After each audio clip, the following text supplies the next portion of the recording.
everyone. I'm Dr. Joanne Martin. My husband Elmer and I founded the museum, which means we started this museum. We took some money that we were saving to make a down payment on a house. We took money that we were using to buy food because we thought that a museum like this that would help to preserve our history, to show the way that our people, that people of African descent have fought for justice, not just for African Americans, but for everyone. When we look at the civil rights movement, even though black people marched in the streets and fought for civil rights, all of America enjoys the civil rights that were fought for by those people out in the streets, those people fighting for justice, those people fighting to make sure that this world recognizes that we're all human beings, we all deserve to be free. So I want to welcome you to the museum.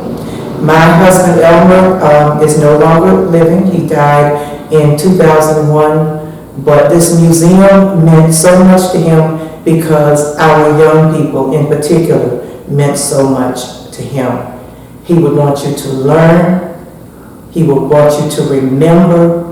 He would want you to know that you have the obligation and the privilege to fight for justice, to fight for freedom, and to assure that this United States of America and this world will always be a global nation of people who deserve to be free, who want to be free, and who want to love and respect one another.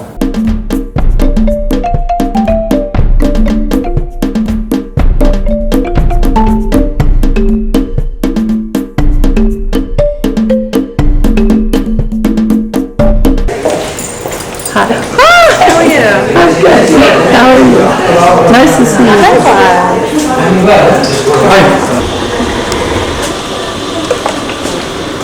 We expected to pick 125 pounds of cotton, but that was how they began to buy the slaves. And when they were sold, if they were in that category where they were going to work and make money, then you didn't want them to die. Many of them would decide that they would starve themselves. And so if there was a chance that money was to be made, then they would not be allowed to starve themselves. They would be force fed. If they weren't going to make a lot of money, going up at auction, if they and we'll talk about some of that in the slave ship, then there was no need to force feed them because you had no food to waste on them. But if they were going to make money for you, then you wanted to keep them alive. So, the feeding them was what? Yes. He would be, it would be a gruel-like paste, flour, millet, and things like that, and water, or sometimes oil or sorghum and so forth. Pasted, mixed together, and then they would be fed. The slaves had to be made mentally ready to get on those ships and find out who was in charge. And so a part of the process was called breaking or seasoning. And one form of the breaking and seasoning involved the whip. Sailors talk about cutting wounds so deep into some African backs that they could actually put their hands down in the sore, and when the African back healed, it often looked like that. It had those kinds of scars. If you were a pregnant woman and they felt that you needed to be physically broken with the whip because you were resisting, then they dug a hole, laid her on the ground, put her stomach inside the hole to cushion and protect their property growing inside of her, and then pregnant women could be beaten in the same way. But if you weren't broken at this level, then you needed to be made an example of. You're still resisting, so you might find yourself locked into a device like this. It had this iron part around the waist, and there were spike-like steel things coming out of it, so if you moved your body, it would cut into your flesh. This iron collar around the neck, it had the same kind of spikes. This bar coming down all the way to the back of your knees to force you to have to stand up straight and take this weight. And then bells. I ask kids what these bells are for, and I get answers like if you were moving or you're trying to get away, and those are all true. But I get them to understand that if you had to punish everybody this way, you don't have time to make any money, you don't have time to get any work done. And I asked them how would they feel seeing someone in this. And I'm looking for the answer, scared. Why are you scared? You're not in this, why are you scared? And they say, because the same thing could happen to me. Slavery has occurred up here. They have a captive, they don't necessarily have a slave here. But if you got control of this person, but through fear you got control of everybody else, now you have a system. And so, again, the purpose of these bills is bringing out fear, actually. You're still fighting, however, and so you needed the ultimate punishment, and that was the iron mask. And many of you've read perhaps the Man in the Iron Mask and so forth. These kinds of devices were used mainly by the Europeans as a form of religious persecution. They began to be used in their colonial empires and so forth, and they were converted to use in the slave trade. So this mask would be put on your face in the front, fastened in the back, and then fastened again. There were just enough holes in it for you to be able to breathe, but you couldn't eat or drink. And the message, one message for me, particularly with African American youth, but I feel that it can fit all children who come to this museum, and it is that you're in the world today with the blood of an ancestor flowing through your body right now, who was put on a slave ship, but who did something unbelievable. They lived through that experience, and therefore flowing through your body right now is the blood of an ancestor who gave you God's most precious gift, and that's life. And all they might ever ask of you, if they could, was that you treated that life as if you appreciated just how precious life can be. To understand that your ancestors died by the millions, they would probably find it crazy the way we kill one another today. That your ancestors found education worth dying for, they want you to be able to live for it. That your ancestors would know a slave ship if they saw one, but might be confused today by what we call the prison, the jail, the penitentiary, because the similarities are frightening. Taken away in chains, given a number, branded, in one case a slave, in another case a criminal, made property of the slave master of the state, and confined. Your ancestors would know a slave trader if they saw one, so they know the one who sold them into an evil called slavery, but they might warn you to be on guard for the ones who through drugs sell us into a slavery just as evil. They might want you to understand that there's still some work for you to do because the shark of hatred and bigotry and racism still lurks in the waters.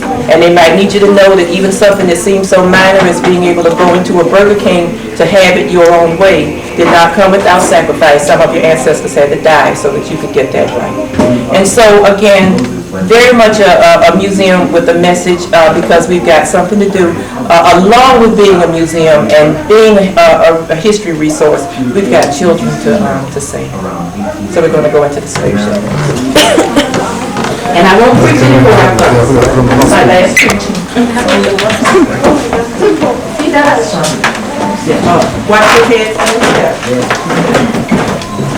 That's all I said. Yes. You okay?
I believe in humanity, I believe in human rights, and whatever we've seen today is beyond imagination, beyond humanity, beyond anybody who respects life to do such thing against any human.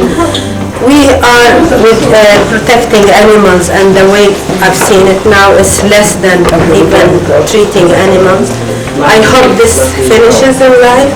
I hope we live in peace and we never see such thing again happening, because this is against any religion in the world. No matter what, God will never accept people to be treated this way.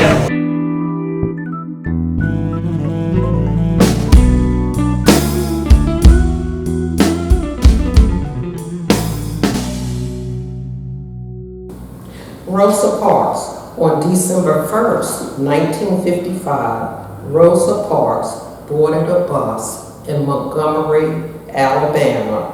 Instead of going to the back of the bus, which was designated for African Americans, she sat in the front. When the bus started to fill up with white passengers, she was asked to move. She refused. Her resistance set in motion one of the largest social movements in history, the Montgomery bus boycott. Rosa Louise McCauley was born on February 4th, 1913, in Tuskegee, Alabama. As a child, she went to an industrial school for girls and later enrolled in Alabama State Teachers College for Negroes, present-day Alabama State University. Unfortunately, Parks was forced to withdraw after her grandmother became ill. Growing up in the segregated South, Parks was frequently confronted with racial discrimination and violence. She became active in the civil rights movement at a young age. Parks married a local barber by the name of Raymond Parks when she was 19. He was actively fighting to end racial injustice. Together, the couple worked with many social justice organizations. Eventually, Rosa was elected secretary of the Montgomery chapter of the National Association of the Advancement of Colored People.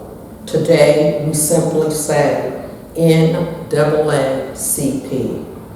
Hold on, there's more to be shared about Rosa Parks.